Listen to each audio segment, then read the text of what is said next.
ભુજમાંથી ગુમ થયેલા વૃદ્ધાને ઘર પરિવાર શોધી અપાયા। ભુજના એક વૃદ્ધ ઉંમર વર્ષ 80 ગુમ થતા પરિવારજનોએ તેની સતત શોધ ચલાવી હતી। ચોથા દિવસે પદ્ધર પોલીસ સ્ટેશને આ વૃદ્ધ વડીલ મળી આવતા મધ્યરાત્રિએ તેમને માનવજ્યોત કાર્યાલયે પહોંચાડવામાં આવ્યા હતા। રામદેવ સેવાશ્રમ પાલરા કચ્છમાં આ વૃદ્ધનું આશ્રય સ્થાન બન્યું। પાંચમા દિવસે વૃદ્ધના પરિવારને શોધી કઢાયા।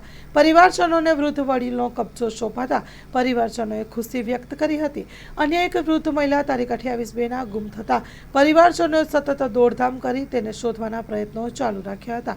તે દરમિયાન તારીખ 7/3ના સવારે કોઈક જાગૃત મહિલાએ માનવજ્યોતના પ્રબોધ મુનવરને ફોન કરીને જણાવ્યું હતું કે કોઈક અજાણી મહિલા ભૂખી બીમાર હાલતમાં હમીસર કાંઠે આવેલ છે, છતરડી અંદર સૂતેલી છે। માનવજ્યોત સંસ્થાએ મહિલાને છતરડી વિસ્તારમાંથી શોધી કાઢી શ્રી રામદેવ સેવાશ્રમ પાલરા કચ્છમાંથી આશ્રય આપ્યો હતો।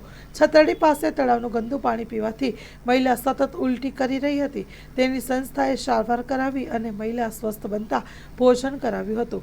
વોટ્સએપના માધ્યમથી મહિલા ગુમના પરિવારજનોના મેસેજ વાંચી માનવજ્યોતનો સંપર્ક કર્યો હતો।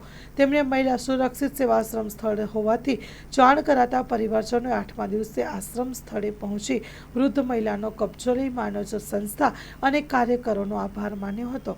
માનવતાના આ કાર્યમાં પ્રબોધ મુનવર, રફીક બાવા, આનંદરાય સોની, જયંતિસિંહ ચાવડા, પંકજ પારેખ, રાજુ જોગી, મહેશ જોગી, પ્રતાપ ઠક્કર, વિક્રમ રાઠી સહભાગી બન્યા હતા। Story report by Karan Vaghela, Bhuj.